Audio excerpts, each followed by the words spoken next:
Hello दोस्तों, मैं ध्रुव कुमार यादव आप सभी का ड्रीम इलेवन के एक नई वीडियो में स्वागत करता हूं। इस वीडियो में हम लोग जानेंगे कि कैसे आप यह जान पाएंगे कि कौन सा बॉलर कितने ओवर फेंक सकता है। तो इसी के बारे में हम लोग डिटेल से जानेंगे, सो वीडियो को पूरा जरूर देखिएगा। चलिए वीडियो को शुरू करते हैं। सबसे पहले आप ड्रीम इलेवन ऐप को ओपन कीजिएगा। ठीक है, एग्जाम्पल के तौर पे श्रीलंका और इंडिया के बीच में जो थर्ड T20 मैच है शाम को 7 बजे से होने वाला है। वैसे जब तक यह वीडियो अपलोड होगी यह मैच आपका ख़त्म हो चुका होगा। तो हमने इस मैच को ओपन कर लिया इस प्रकार से। ठीक है, क्रिएट टीम पे आ गए। क्रिएट टीम पे आने के बाद यह ध्यान दीजिएगा कि एक्यूरेट जानने के लिए कि कौन सा बॉलर इसमें मतलब ये 3 ओवर या 4 ओवर फेंकेगा, उसके लिए आपको लाइनअप का पता होना जरूरी है। तो यह लाइनअप आप टॉस होने के बाद आपको पता लगता है, तो आप क्रिकबुज ऐप पे जाकर या फैन कोड ऐप पे जाकर या ड्रीम इलेवन पे जब भी टीम न्यूज़ आ जाती है उसके बाद आके चेकआउट कर लीजिएगा, देख लीजिएगा। हम बॉलिंग सेक्शन में आ गए। पहली कंडीशन, अगर जैसे कि अगर श्रीलंका और इंडिया के बीच में इससे पहले 2 T20 मैच हो गए हैं, अगर यह पहला ही मैच होता है किसी भी टूर्नामेंट का या किसी भी लीग का, ठीक है, तो यहाँ पे बॉलिंग सेक्शन में आपको सारे बॉलर दिख जाएंगे। ठीक है, इस प्रकार से। तो इनकी थोड़ी सी हिस्ट्री आप चेक कर लीजिएगा। क्रिकबुज पे आपको इनकी हिस्ट्री मिल जाएगी कि वाकई ये अच्छे बॉलर हैं कि बुरे बॉलर हैं, शुरू में बॉलिंग करते हैं कि अंतिम में बॉलिंग करते हैं। ठीक है, तो वहाँ से आपको पता लग जाएगा। जैसे कि यहाँ पे जो ए सिंह है यह आपके शुरू में और अंतिम में दोनों जगह बॉलिंग करते हैं। पथिराना यह भी अक्सर आपका पावर प्ले और डेथ ओवर में बॉलिंग करते हैं। तीक्ष्णा अक्सर मिडिल ऑर्डर में आते हैं। अक्सर जो भी स्पिनर होते हैं वो आपके मिडिल ऑर्डर में आते हैं और जो फास्टर होते हैं वही अक्सर आपका पावर प्ले और डेथ ओवर में बॉलिंग करते हैं। ठीक है, तो जिन भी 2 टीमों के बीच में मैच होने वाला होता है तो दोनों टीमों की तरफ से लगभग 4 प्लेयर होते हैं जो मुख्य गेंदबाज होते हैं। ठीक है, वो आपको बॉलिंग वाले सेक्शन में दिख जाएंगे।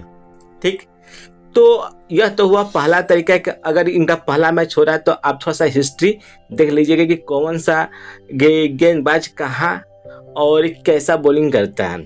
ठीक है, अब दूसरा यह है कि मान लीजिए कि अगर इनके बीच में 2-3 मैच हो गए हैं या किसी भी लीग या किसी भी टूर्नामेंट में 2-3 या 5-6 मैच हो चुके हैं, जैसे कि यहाँ पे 2 मैच हो चुका है, तो ए सिंह है। ठीक है, तो इनका हिस्ट्री है तो आप यहीं से देख लेंगे। इनके प्रोफाइल पर टच कीजिएगा। टच करने के बाद जो इनका मैच वाइज फैंसी स्टेट्स है यह आ गया है। ठीक है, तो जो दूसरा T20 मैच था, इंडिया ने 7 की 8 ओवर में DDL में मेथड के अनुसार उन्हें चेंज करना था, उन्होंने ये चेंज कर लिया था। तो आप जो यहाँ पे साइन है इस पर टच कीजिएगा। ठीक है, यहाँ से इनका जो पॉइंट ब्रेकअप है वो आ जाएगा, इसके ऊपर तब स्लाइड कीजिएगा। ठीक है, स्लाइड करने के बाद यहाँ पे लिखा है कि ओवर बोल्ड 3, इन्होंने 3 ओवर फेंका हुआ है। तो नॉर्मली जब भी 2 मैच होते हैं तो उसमें से 3 या 4 जो बॉलर हैं वो पूरा अपना 4 ओवर का कोटा पूरा फेंकते हैं और जो बाकी 4 ओवर बचता है तो उसमें जो 5 नंबर या 6 नंबर के बॉलर होते हैं उनसे 2-2 ओवर करवा लिया जाता है। या जो भी इनके मेन बॉलर हैं अगर वो नहीं चल पाते या उनकी कुटाई बहुत अच्छे तरीके से होती है तो ऐसे केस में जो ऑलराउंडर प्लेयर होते हैं उनसे ये 2 ओवर 3 ओवर या 1 ओवर ऐसे करा कर बॉलिंग करवाया जाता है। ठीक है, तो आप यहाँ पर देख सकते हैं कि इन्होंने पिछले मैच में 3 ओवर फेंका हुआ था। ठीक, इसी प्रकार से जो इनका पहला मैच था, ठीक है, इंडिया और श्रीलंका के बीच में, तो यहाँ से आप जो ये पहला मैच था 27 जुलाई को, यहाँ पे देख सकते हैं कि यहाँ पर भी जो इन्होंने ये बॉल फेंका हुआ है वो 3 ओवर फेंका हुआ है। तो यह अक्सर आपका पावर प्ले या डेथ ओवर में बॉलिंग करने के लिए आते हैं। तो जो भी बॉलर आपका पावर प्ले और डेथ ओवर में बॉलिंग करते हैं, अगर वो मजबूत टीम का बॉलर है तो अक्सर जो शुरू के ही बॉलर होते हैं वही जल्दी आउट कर देते हैं, सो इन्हें डेथ ओवर में बॉलिंग करने का मौका नहीं मिलता, तो यह आपके 2 या 3 ओवर फेंकते हैं। तो यह ध्यान रखिएगा कि कोई भी ऐसा बॉलर जो कि आपका पावर प्ले और डेथ ओवर में बॉलिंग कर रहा है, ठीक है, तो जब भी आप इनको अपने टीम में लीजिएगा, अगर यह मजबूत टीम के बॉलर हैं, ठीक है, तो यह ध्यान दीजिएगा कि यह 2 या 3 ओवर ही फेंकेंगे। जैसे कि बुमराह भी हैं टीम इंडिया के, वो भी पावर प्ले और अक्सर डेथ ओवर में बॉलिंग करते हैं। अगर सामने टीम मजबूत हुई तो शुरू में ही 2 या 3 विकेट या जल्दी टीम आउट हो जाती है और इन्हें डेथ ओवर में बॉलिंग करने का मौका नहीं मिल पाता, तो यह आप जरूर ध्यान रखिएगा।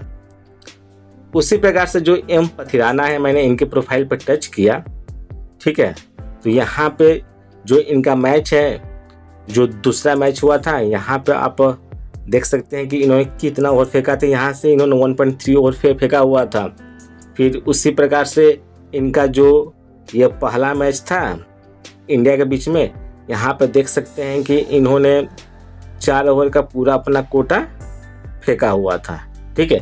तो इस प्रकार से आप यहाँ से आके बॉलिंग सेक्शन में जो भी बॉलर हैं उनका हिस्ट्री देख सकते हैं, पूरा कन्फर्मेशन के लिए कि क्या यह वाकई 4 ओवर फेंक रहे हैं कि नहीं फेंक रहे हैं। कभी कभार यह होता है कि जो मेन बॉलर होते हैं, अगर वो अच्छा परफॉर्मेंस नहीं कर रहे होते तो उनसे 1 ओवर या 2 ओवर का करवा दिया जाता है।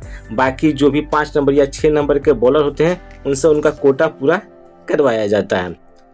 और अक्सर जो स्पिनर होते हैं, ठीक है, अगर दोनों टीम अच्छे खासे रन मारे तो जो अक्सर स्पिनर होते हैं वो अपना 4 ओवर का कोटा ये मिडिल ओवर में आके अपना फेंकते हैं। जैसे कि यहाँ पे आर बिश्नोई है, ठीक है, अगर शुरू में विकेट नहीं गिरता श्रीलंका का और मिडिल ऑर्डर में ये बॉलिंग करने के लिए आएंगे तो उम्मीद है कि पूरा का पूरा अपना 4 ओवर का कोटा पूरा करेंगे। इनकी भी प्रोफाइल पर टच करके इनकी हिस्ट्री आप देख सकते हैं कि हाँ, इन्होंने 4 ओवर का, देखिए यहाँ पे इन्होंने 4 ओवर फेंका हुआ है, ठीक है।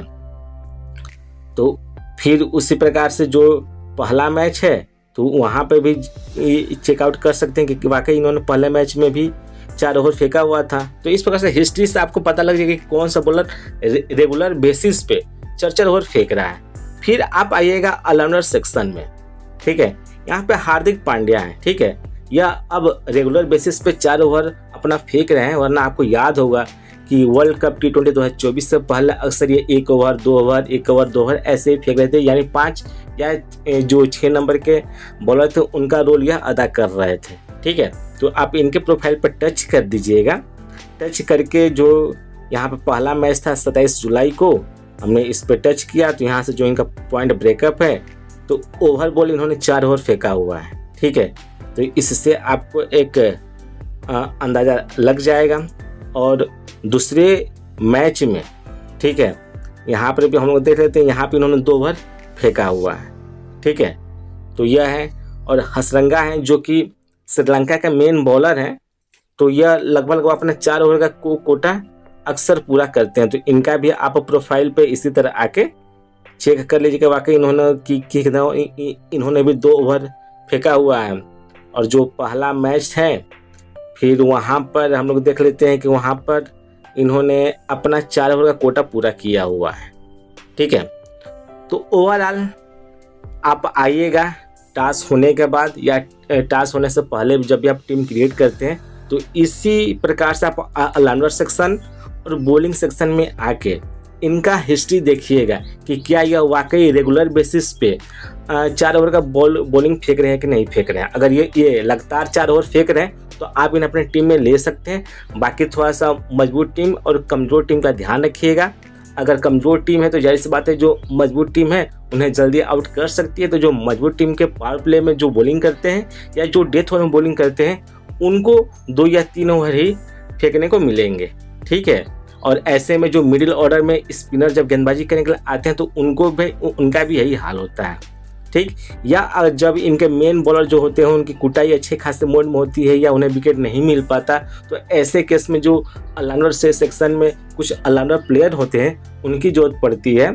जो हर टीम में कुछ ना कुछ ऑलराउंडर प्लेयर होते हैं तो वो अक्सर 2 ओवर 3 ओवर 2 ओवर 3 ओवर अपना फेंकते हैं। रेयर केस में ही कोई भी ऑलराउंडर जल्दी आपका 4 ओवर फेंकता है, वरना वो 2 ओवर 3 ओवर 2 ओवर 3 ओवर यही उनका रेट चलता है, ठीक है। तो उम्मीद है कि अब आप जान चुके हैं कि कैसे आपको जानना है कि ड्रीम 11 पे कौन सा प्लेयर कितना ओवर गेंदबाजी कर सकता है या करेगा। फिर भी अगर आपको कोई डाउट हो, कोई सजेशन हो या किसी अदर टॉपिक पर आपको वीडियो चाहिए तो वीडियो का कमेंट बॉक्स में कमेंट कर सकते हैं। वीडियो और जानकारी पसंद है तो वीडियो को लाइक कर दीजिएगा, वीडियो को शेयर और मेरे चैनल को सब्सक्राइब करके नोटिफिकेशन बेल को जो प्रेस कर दीजिएगा।